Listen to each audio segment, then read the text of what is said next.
हमारा दिमाग उतना ज्यादा जटिल नहीं है जितना आप सोचते हैं, बल्कि उससे ज्यादा जटिल है। हमारे भौतिक शरीर में एक छोटा सा दिमाग अनगिनत संभावनाएं रखता है, लेकिन अफसोस यह है कि हम उसकी शक्ति के बारे में नहीं जानते। यह दिमाग चीजों को याद रखता है, घटनाओं को स्टोर करता है, लेकिन हम अपने दिमाग को अलग ही ढंग से इस्तेमाल करते हैं और इसकी क्षमताओं को खो देते हैं। चलिए बताइए, आपको कितने मोबाइल नंबर याद है? आज हमारे पास मोबाइल नाम की छोटी सी डिवाइस है। हम ज्यादातर मोबाइल नंबर याद नहीं करते, बस उन्हें अपने मोबाइल में सेव कर लेते हैं। दरअसल आजकल दिमाग के इस्तेमाल होने वाली चीजें हम टेक्नोलॉजी पर छोड़ देते हैं। याद रखने का काम और सब कुछ आज रोबोट और टेक्नोलॉजी करते हैं, लेकिन शायद आप नहीं जानते हमारे दिमाग की शक्ति रोबोट टेक्नोलॉजी इन सब से ज्यादा है, क्योंकि इन सब चीजों का आविष्कार ही हमारे दिमाग ने किया है। हमारी याददाश्त और मेमोरी कमाल की होती है। तो चलिए इसके बारे में हम आज एक सच्ची घटना जानते हैं। स्वामी विवेकानंद के बारे में तो आप सभी ने सुना ही होगा, और विवेकानंद के बारे में अधिकतर सभी लोग जानते हैं कि उनकी याददाश्त कितनी जबरदस्त थी। वह बहुत ही जल्दी पूरी किताब पढ़ लेते थे और वर्ड टू वर्ड उसे याद भी कर लेते थे। कहानी कुछ इस तरह से है कि यह बात उन दिनों की है जब विवेकानंद देश भ्रमण में थे। देश भ्रमण में उनके साथ उनके गुरु भाई भी थे। देश भ्रमण के दौरान उन्हें जहाँ कहीं भी अच्छे ग्रंथ या किताब मिलती, वे उन्हें पढ़ना पसंद करते थे। किसी भी नई जगह जाने के बाद उनकी सबसे पहली तलाश लाइब्रेरी होती थी।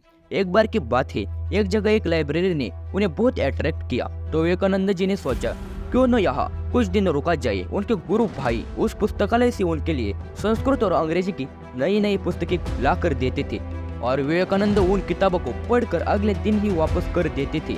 रोज रोज नई नई किताबों को लाना और उसे अगले दिन ही वापस कर देना, यह देखते हुए उस पुस्तकालय का लाइब्रेरियन उसने स्वामी जी के गुरु भाई से कहा, क्या तुम रोज रोज नई पुस्तकें सिर्फ देखने के लिए ही ले जाते हो?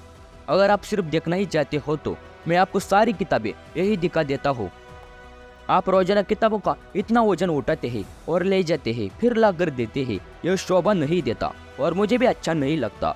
लाइब्रेरियन की इस बात पर स्वामी जी के गुरु भाई ने लाइब्रेरियन से सीरियसली एक बात कही, जैसा आप समझ रहे हैं वैसा कुछ भी नहीं है। हमारे गुरु विवेकानंद इन सभी किताबों को बड़ी गंभीरता से पढ़ते हैं, उसके बाद ही किताबों को वापस किया जाता है। लाइब्रेरियन ने यह बात सुनी और काफी चकित हुआ और कहा, यदि ऐसा है तो मैं आपके गुरु स्वामी विवेकानंद जी से मिलना चाहूंगा। अगले दिन स्वामी जी की मीटिंग उस लाइब्रेरियन के साथ हुई और स्वामी जी ने कहा, महाशय आप हैरान न हो, आपकी लाइब्रेरी से आई हुई सभी किताबों को न केवल मैंने पढ़ा है, बल्कि वह सभी किताबें मुझे मुँह जबानी याद है। इतना कहते ही उन्होंने वापस की हुई कुछ किताब उस लाइब्रेरियन को थमाई और किताब में मौजूदा महत्वपूर्ण कंटेंट उस लाइब्रेरियन को मुँह जबानी सुना दिया। लाइब्रेरियन यह देखकर चकित रह गया। फिर लाइब्रेरियन ने उनके तेज दिमाग का रहस्य पूछा तो विवेकानंद बोले कि किसी भी चीज को पूरी फोकस के साथ याद किया जाए तो पूरी तरीके से आपकी मेमोरी में स्टोर हो जाती है। आपका दिमाग चीजों को कभी नहीं भूलता। उसके लिए जरूरी है आपको आपके दिमाग की और मन की शक्ति को पहचानना, और यह शक्ति अभ्यास और ध्यान से आती है। और आप तो जानते ही होंगे कि विवेकानंद बहुत ध्यान करते थे। उन्हें जब भी समय मिलता था तो वह किताबें पढ़ते थे या बहुत गहरे ध्यान में थे। ऐसी ही एक और दूसरी कहानी है विवेकानंद जी के जीवन की। विवेकानंद जी भारत के पहले ऐसे योगी थे जो अमेरिका गए थे 1893 में। उन दिनों विवेकानंद जी ने एक क्रांति सी ला दी थी। एक बार की बात है, स्वामी विवेकानंद अमेरिका से लौटते समय वो एक जर्मन फिलोसफर के पास मेहमान थे।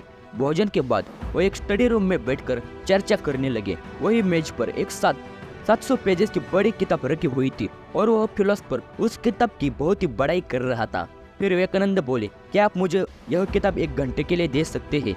मैं देखना चाहता हूँ ऐसा इस किताब में क्या है। फिर वो फिलोसफर हंसने लगा और कहा, क्या आप इस किताब को 1 घंटे में पढ़ने वाले हैं? मैं इसे हफ्ते भर से पढ़ रहा हूँ, लेकिन मैं इस किताब को समझ नहीं पा रहा हूँ क्योंकि यह बहुत जटिल है, और वैसे भी यह किताब तो जर्मन भाषा में है और आपको तो यह भाषा आती भी नहीं है। इस 1 घंटे में आप क्या कर सकते हैं? फिर विवेकानंद जी ने कहा, आप जरा किताब तो दीजिए, किताब को देखकर बताता हूँ कि क्या कर सकता हो। तो फिर वह किताब उनको दी गई। उन्होंने इस किताब को अपने दोनों हाथों के बीच में पकड़ा और फिर आंख बंद करके बैठ गए। फिर 1 घंटे बाद किताब को वापस करते हुए स्वामी विवेकानंद जी ने कहा, इस किताब में इतना कुछ खास नहीं है।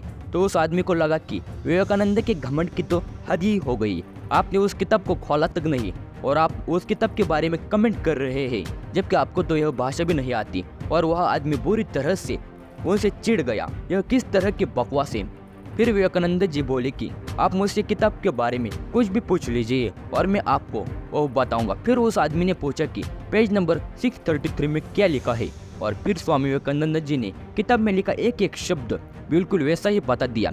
मतलब आप सिर्फ पेज का नंबर बोलिए, उस पेज पर लिखी एक एक बात को वो वर्ड टू वर्ड बता देंगे। और फिर वह आदमी बहुत ही आश्चर्यचकित हो गया कि आखिर ऐसे कैसे हो सकता है, यह तो चमत्कार है, आपने किताब खोली तक नहीं, फिर यह कैसे हो गया। फिर विवेकानंद जी बोले, इसलिए लोग मुझे विवेकानंद कहते हैं, विवेक यानी बोध।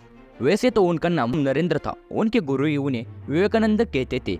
उनके बोध की क्षमता ही कुछ ऐसी थी जी कि उनके गुरु ने पहचान ली थी, तो कुछ इस तरह से थी विवेकानंद जी के दिमाग की क्षमता, उनके बोध की शक्ति। यह तभी संभव है जब आप अपने दिमाग की क्षमताओं को पहचान पाए, उस पर भरोसा कर पाए। आप यह नहीं सोचिए कि सिर्फ विवेकानंद के पास ही यह शक्ति ईश्वर ने दी थी, बल्कि हम सब में इस तरह की क्षमता है। हम सभी का दिमाग बहुत ही शक्तिशाली है, बस हम जानते नहीं कि इसका इस्तेमाल आखिर कैसे करना चाहिए। तो आप भी योग या ध्यान करते रहिए, शायद एक दिन अपने दिमाग की शक्ति को पहचान पाए और आप भी एक दिन एक साधारण इंसान से असाधारण इंसान बन पाए। तो दोस्तों, आज के लिए बस इतना ही। वीडियो के अंत तक बने रहने के लिए धन्यवाद। वीडियो पसंद आई हो तो वीडियो को लाइक और चैनल को सब्सक्राइब जरूर कीजिए।